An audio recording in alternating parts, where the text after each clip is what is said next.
Mimi kwa majina naitwa Valentine Fadi Matambo. Kile ambacho najihusisha nacho nafikiri Watanzania wengi wanafahamu. Mimi ni mwigizaji kwa maana ya actor, lakini pia ni producer, ni director kwa maana ya mwongozaji wa film, lakini pia ni mwimbaji. Mimi ni mwimbaji mzuri sana. Ni mwanamuziki. Kwa hiyo vyote hivyo ninavyo, lakini pia ni mcheza soka. Mpigaji mpira mzuri mno sana sana sana kwenye football. Ndio uwanja wangu, japo sijaonyesha Tanzania, hicho nilichokuwa nacho. Yes.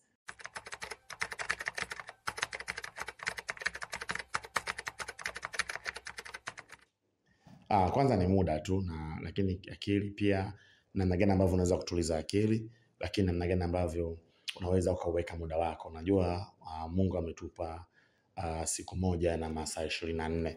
Kuna masaa 24, kuna masaa 8 ya kupumzika, kuna masaa 8 ya kufanya shughuli zingine, na kuna masaa 8 ya kufanya shughuli za ziada. Katika yale masaa 16 unakuwa unaweza kuyakatakata, kujua muda gani nifanye nini na wakati gani nifanye nini. Ndio kitu ambacho na huwa nakifanya mimi katika kukamilisha yale yote ambayo ninayo na yanayopaswa kufanyika.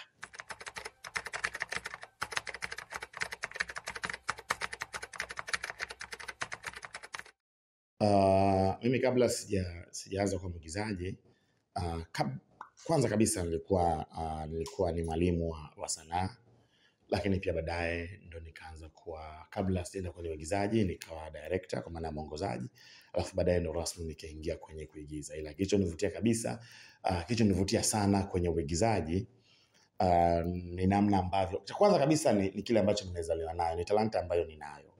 Unajua mimi toka nipo mtoto nilikuwa nacheza ule mchezo wa kibaba kimama, nilikuwa naupenda sana. Ule mchezo wa kuoana watoto baba ameenda sokoni. Kwa hivyo nilianza pale kuigiza, nilipoenda shule pia nikawa naigiza sana. Kwa hiyo hata pale ambapo tayari nilikuwa nimesha machua, akili yangu imeshakuwa kubwa baada ya kutoka kwenye ualimu, kwenye kuongoza, nikaona natamani, kwa sababu nikiona wengine wanaigiza, basi na mimi nikawa natamani kuwa kama wao. Na ni kwa sababu nacho kitu ndani yangu, nikasema basi naweza kuwa kama wao na niweze kukionyesha. Kwa hiyo hapo ndio kama mwanzo wangu mimi wa kuigiza, japokuwa pia kuna watu ambao pia walinivutia wa kunifanya niingie huko. Yes.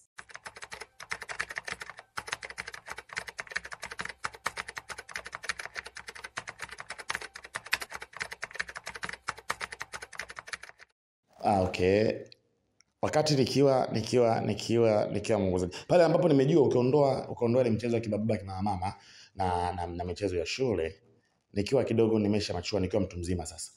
Kuna siku fulani niliwasiliana na mdada mmoja hivi, tukutane sehemu fulani.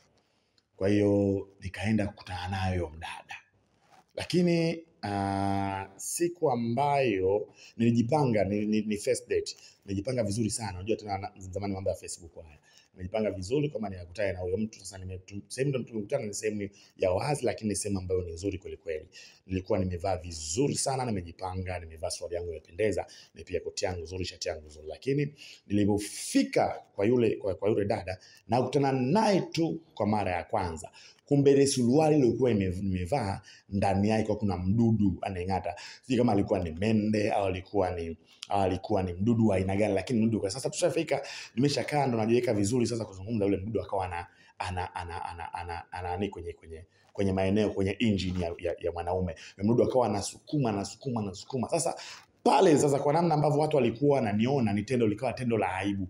Nikavua mpaka nguo, nikabaki na nguo ya ndani, mpaka swali nikavua. Kukumbuka kuna watu wengi wananitazama. Sasa nilivyocheza, kama kitu hakijatokea chochote, yani sikuona aibu kwa yule binti wala sikuona aibu kwa watu wananitazama. Nikafanya kitu ambacho kama hakijatokea chochote. Kwa hiyo pale nilivyoondoka kwenye ule msala, nikaamini kweli mimi ni mwigizaji, kwa sababu sikucheza na yale mazingira. Mimi nilikuwa kama hakijatokea chochote. Watu wanacheka, watu wananiangalia, wananitazama, lakini sikuangalia macho ya mtu. Kwa hiyo pale na nikaona kweli mimi ni mwigizaji.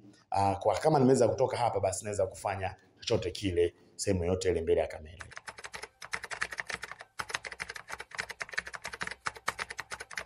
Na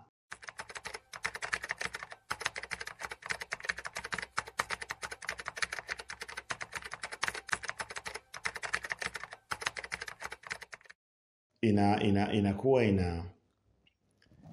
ina cost, lakini sio sana, kwa sababu ni kitu ambacho tayari ninacho ndani. Hakinisumbui sana, na hakinisumbui kwa sababu sijaandaa akili yangu kusumbuka, wala sijaandaa akili yangu kuona jambo lote lile ni gumu kwenye interest ya uigizaji. Inapotokea hivyo, mara nyingi napenda watu wanaonitazama.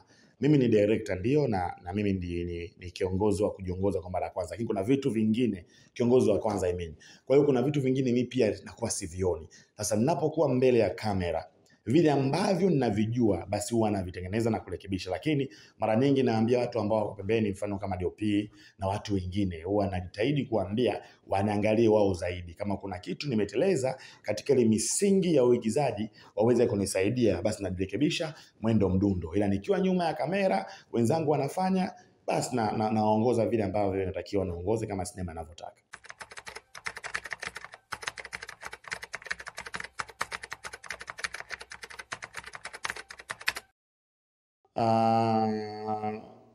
Of course ni sinema nyingi nimeproduce, lakini zote nazipenda, zote ni the best.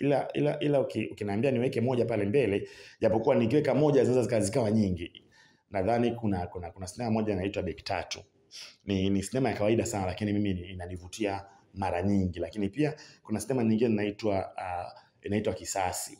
Kama ukiangalia kwenye akaunti yangu ya YouTube, kuna dada amecheza kama sister, anampokea usiku na kadhalika, the best. Lakini sinema nyingine pia the best kwangu ambapo pia naifurahi kuangalia ni sinema ya Hatarini. Hatarini ni nzuri.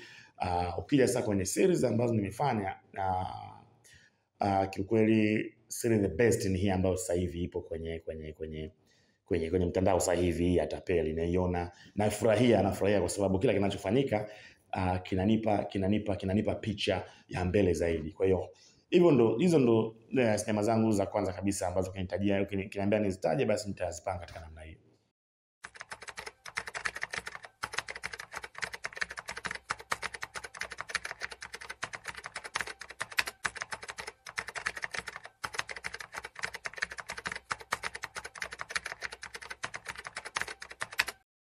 Naam, kiasili mimi ni mtu wa watu sana, na nimekaa na watu wengi. Nimekaa na wapigaji wa watoto wa mjini, nimekaa na wachungaji, lakini nimekaa na wezi pia, nimekaa na watu watifu sana, nimekaa na wenye elimu na wasiokuwa na elimu. Sasa nini ambacho nakiwakilisha kwenye Tapeli? Kwenye Tapeli nawakilisha tabia za watu ambazo kila siku kwenye jamii yetu wanalia, namna ambavyo wanawaamini watu, kwa sababu naamini wale ambao unawaamini ndio ambao wanaokuliza siku zote. Kwa hiyo namna gani ambavyo kwenye jamii watu wanaamini watu, lakini watu hao wanakuja kuwaumiza. Na hii Tapeli ukiangalia, sio tu mtu atapeliwa fedha peke yake, lakini kuna watu wanatapeliwa mapenzi. Leo kuna madada zetu wengi wako majumbani wanalia, wametapeliwa mapenzi wengi mno. Lakini sio madada zetu, hata mabrother kama mimi wapo ambao sasa hivi wanahangaika, wanaumia kwenye mapenzi kwa sababu wametapeliwa mioyo yao, wametapeliwa upendo wao. Sasa naamini itawafunza watu wengi sana wanaotazama Tapeli, kwa sababu ina visa vingi. Ukiangalia kuna watu wanatapeliwa mapenzi, watu wanatapeliwa fedha, kuna watu wanatapeliwa magari, kuna watu wanatapeliwa mali, kuna watu wanatapeliwa mwili, kuna watu wanatapeliwa vitu vingi sana tumeweka hivyo. Kwa hiyo naamini kabisa inakuwa ni funzo kwa watu wengi, na naamini ujumbe unafika. Na hata ukitazama utaona kabisa kwamba ujumbe unafika na utarekebisha baadhi ya watu. Naam.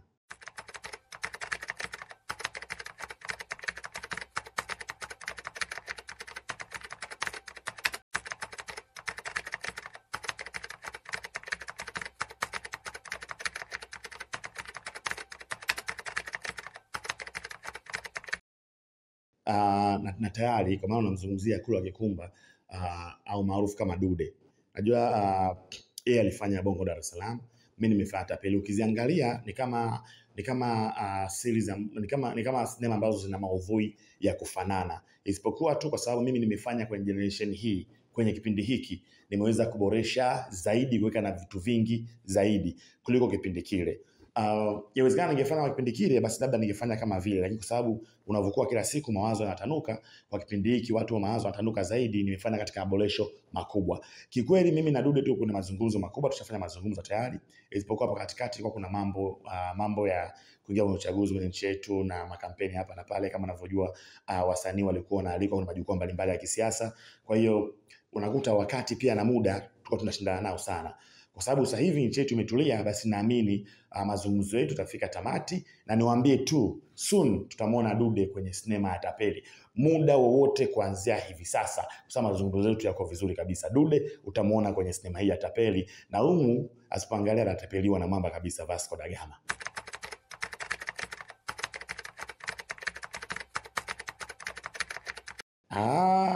Anaweza katapeliwa, lakini unajua tena mamba anajua ile. Kwa hiyo tutaangalia namna gani ambavyo tunaweza tukaweka collab nzuri, tukaenda sawa mimi na yeye. Yes.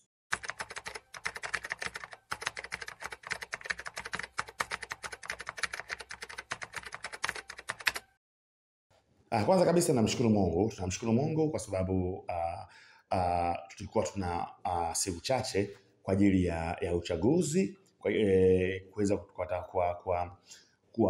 kuandaa au kuwachagua viongozi wetu, viongozi mbalimbali akiwemo Mheshimiwa Rais, na tayari tumeshapita kwenye kipindi hicho. Ni kipindi ambacho ilikuwa lazima tutoe muda kidogo ili tuweze kufanya jambo la kinchi, na kwa sababu limeshakwisha sasa hivi, sasa tunaingia kwenye msimu mwingine wa Tapeli, na niwaambie tu kwanza episode ya 12 Tapeli inakuja tofauti, ina vitu vingi vizuri. Kwa hiyo kama ulikuwa haujatazama au kama ulikuwa unatazama Tapeli lakini ukiamini na kwenda vile ambavyo unaiona au ni uzuri, basi sasa hivi itakuwa ni uzuri zaidi ya 100%. Kwa hiyo niwaambie tu wapenzi wa Tapeli na wale ambao hawajawa bado wapenzi wa Tapeli, sasa hivi Tapeli inaingia kwenye sio mchezo, yani vitu vilivyopo balaa. Usikose kwanza episode ya 12. Kwa hiyo mimi mtazamaji namwambia tu hivyo, ajiandae, tumeleta vitu konki, mabalaa yanakuja.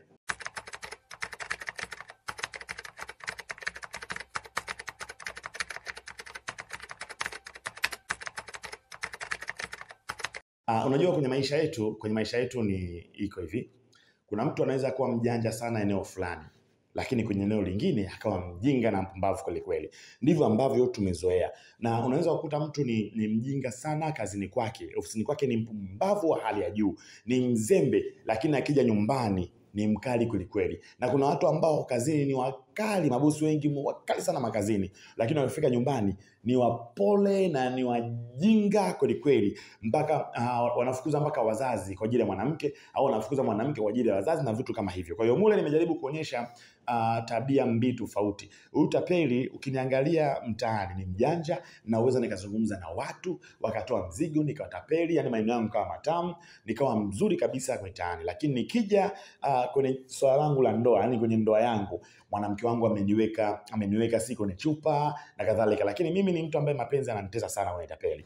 Kote ni mjanja, ila pia kwenye mapenzi yananitesa kweli. Ndio maana ukiangalia kwenye Tapeli ninapata hela nyingi sana na udhulumu, lakini sina hata gorofa wala sina hata gari ya kutembelea. Ni kwa sababu fedha nazochukua zote zinaishia kwenye mapenzi.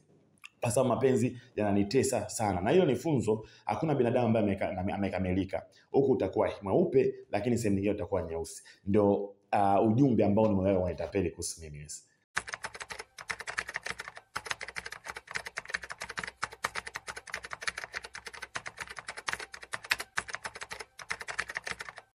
Kwenye Tapeli ukimzungumzia baba yake Vasco da Gama, kwa maana Mzee Majaliwa, Mzee Majabei mule amewakilisha mababa ambao kwanza hawana malezi mazuri kwa watoto, lakini mababa ambao ni wazee ambao wanapenda umjini sana, lakini wazee ambao wamekuwa katika maadili ambayo sio mazuri, kwa hiyo wamekuwa nayo. Ndio maana kuna msemo mmoja unasema hata wajinga pia wanazeeka. Sasa inawezekana pia ni moja kati ya wazee wajinga ukimtazama mzuri Mzee Majabei vizuri mwe ndani.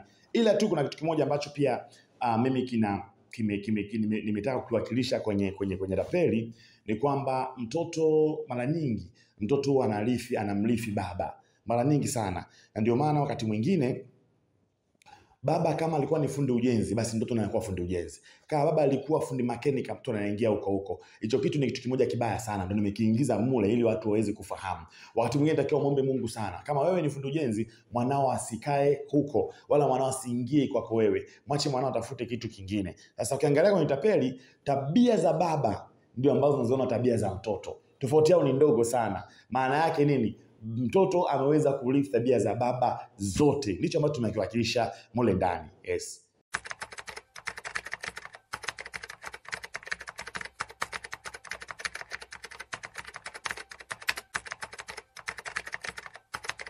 Sasa hapa kuna uwezo kulithi tabia zote, lakini ukiangalia kwenye tulitapeli, ukiangalia babake Vasco ambaye ni Maja Bay, yule mzee ukiondoa tu uhuni, lakini pia ni tapeli. Ukiangalia kwa sababu anamtapeli mpaka mwanae.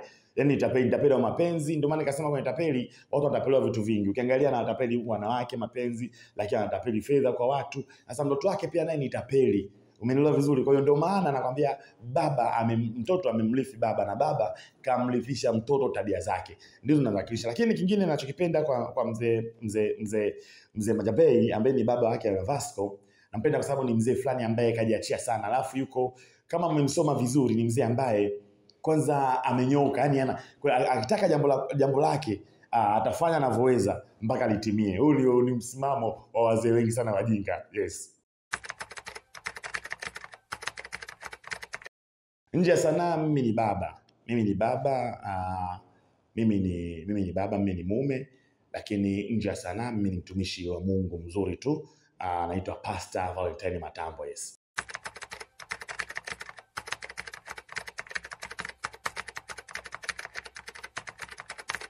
Ya kwanza kabisa movie kushiriki na sitokumbuka vizuri, lakini nakumbuka sinema ambayo pia nilifurahia, nafikiri nilipo vizuri nikafurahia. Ya kwanza ni short film, nafikiri ilikuwa inaitwa Nia. Nilipo vizuri sana. Nimecheza mule kama sini 3 tu kama MC. Ilikuwa inaitwa Nia, ipo YouTube. Nilipo vizuri sana nikafurahi, lakini pia kuona thamani nyingine ya fedha niliona kwenye series ya Tandi ya Ray Kigosi, lakini nikaiona kwenye series ya nicheza kama Dr. Nico, series pia ya Ray Kigosi inaitwa Angel Face. Nicheza kama Dr. Nico mule pamoja na Ray. Mimi na Ray tulikuwa kama madaktari ambao kidogo tuna upinzani. Pale pia nilifurahia, ndo hizo sinema za kwanza ambazo naona nililipwa, hata kama yani ndo nililipwa fedha nyingi. Kama kuna sinema nyuma nililipwa, lakini basi ilikuwa nadhani hizi ndo hela yangu ya sanaa nilipoanza kuiona pale kwamba kumbe sanaa ya uigizaji na fedha hizi.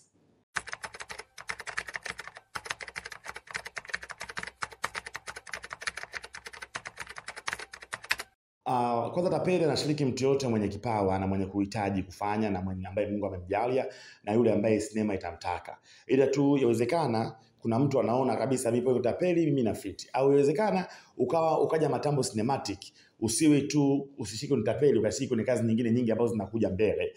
Ni jambo jepesi tu. Kwa namba za meneja ambao utazita hapa, namba mtaziona. Hizo namba za meneja, anaitwa Jimmy au James na ndiye DOP.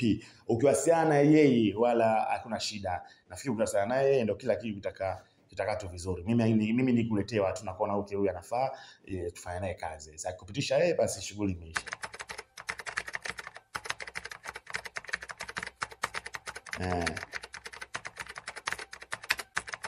Sasa kitu ambacho pia ni kitu ambacho nilikuwa sikipendi mwanzoni.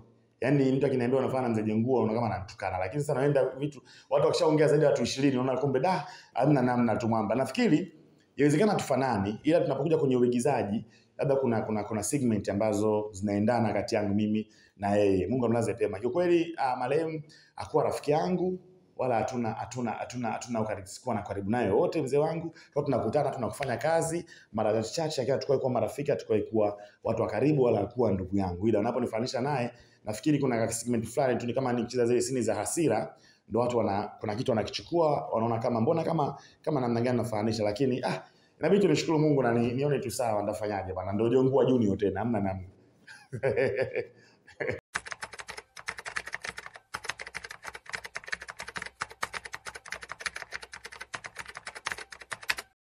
Kwanza Matambo ni director mzuri sana. Ni mpole, mimi napo kumwelekeza mtu naamini binadamu hajui kila kitu. Na mimi naamini binadamu achoshwi wala achoki kujifunza. Kila siku lazima ajifunze, kila siku. Kwa hiyo wakati mwingine binadamu anatakiwa pia akumbushwe, ndicho ninachokiamini. Kwa hiyo mimi ni mpole napokuwa mnamuelekeza mwigizaji, lakini ni mpole sana napokuwa nawaelekeza hata ma-DOP, hata wale wasimamizi wengine. Lakini director ambaye anafahamu thamani ya mwigizaji yote yule, awapo location au asiwe location. Director ambaye anathamini uwepo wa kila mmoja wa kila mtendaji ambaye yupo kwenye sinema husika. Director mstaarabu, lakini director ambaye anapenda kujifunza kila siku, na director ambaye anapenda kitu kipya kila siku. Natamani tufanye kitu kipya, lakini mwisho wa siku director ambaye ninatamani kwenda kule. Yaani macho yangu mimi hayaangalii hapa, macho yangu mimi yanaangalia mbali zaidi, yawezekana kuliko mtu mwingine anavyotazama.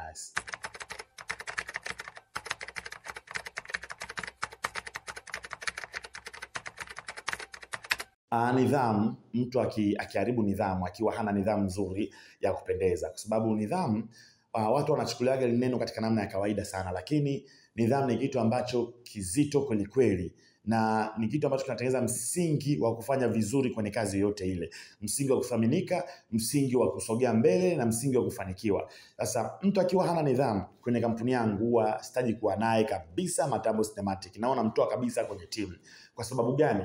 Ukiwa na nidhamu nzuri, utatupa heshima na utafanya vizuri. Wakati mwingine binadamu kukosea jambo la kawaida, tunakoseana sana. Kuna muda mwingine pia unateleza, inawezekana uko na nidhamu nzuri, lakini kuna wakati ukateleza ukakosa nidhamu kwa wakati fulani. Tunaitana, tunasemana, tunaambiana ukweli. Kwenye kujifunza unajifunza, kwenye kujirekebisha unajirekebisha. Lakini ukiwa na mwendelezo wa kuwa na nidhamu mbovu, either kwa wasanii wenzako au kwa viongozi, kwa kampuni au kwa jamii ambayo imetuzunguka, wewe kwangu unakuwa sio rafiki. Na kama utaendelea kuwa rafiki, basi utakuwa rafiki tu nje ya hiki ambacho tunakifanya. Kwa hiyo nitakutoa ndani ya timu na hautakuwa kabisa kwenye kampuni.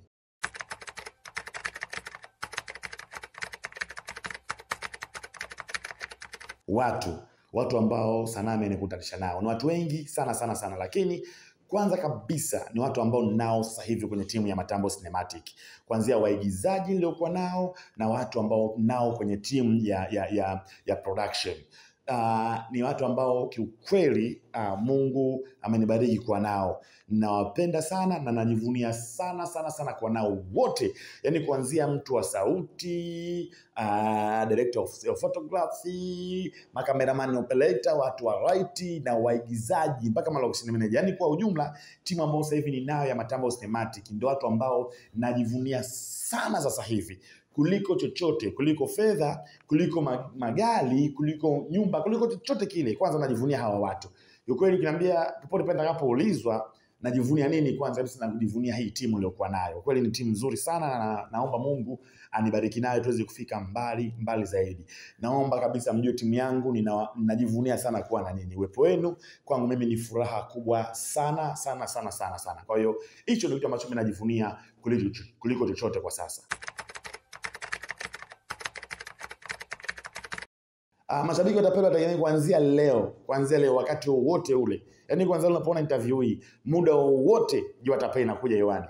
Tune tu, subscribe hapo, bonyeza kengele, Tapeli kuingia muda wowote. Ukisikia tu basi wahi. Na mimi napendaga kutoa zawadi kwa mtazamaji wa kwanza. Yule mtazamaji anaanza tu huwa napenda kutoa zawadi, na mtafuta nampa zawadi. Kwa hiyo naomba ukiwa wa kwanza tu comment pale chini kama mimi ndio wa kwanza kuangalia Tapeli. Alafu kuna zawadi yako inakuja. Kwa hiyo kikubwa niombe mashabiki endelee kufuatilia Tapeli. Tapeli ni nzuri sana, na sisi ndugu zenu tunawapenda mno. Tunawapenda na tunawahitaji sana. Bila nyinyi sasa tuwezi kwenda. Naomba mtusaidie kusubscribe, lakini mtusaidie hata kusambaza linki na kuambia watu wengine, jamani kuna kitu kinaitwa Tapeli, ni balaa hicho kitu. Kwa hiyo tunapenda mashabiki zetu. Mungu awabariki sana. Tegemeni makubwa muda wote kuanzia sasa. Episode ya 12 ya Tapeli iko kwenye YouTube yako. Mungu akubariki sana pia na nyinyi watangazaji. Mungu atubariki sote. Mungu bariki taifa letu. Mungu bariki nchi yetu. Mungu bariki kila mmoja anayetazama hapa. Mungu ibariki timu yangu ya Matambo Cinematic na timu Tapeli. One love.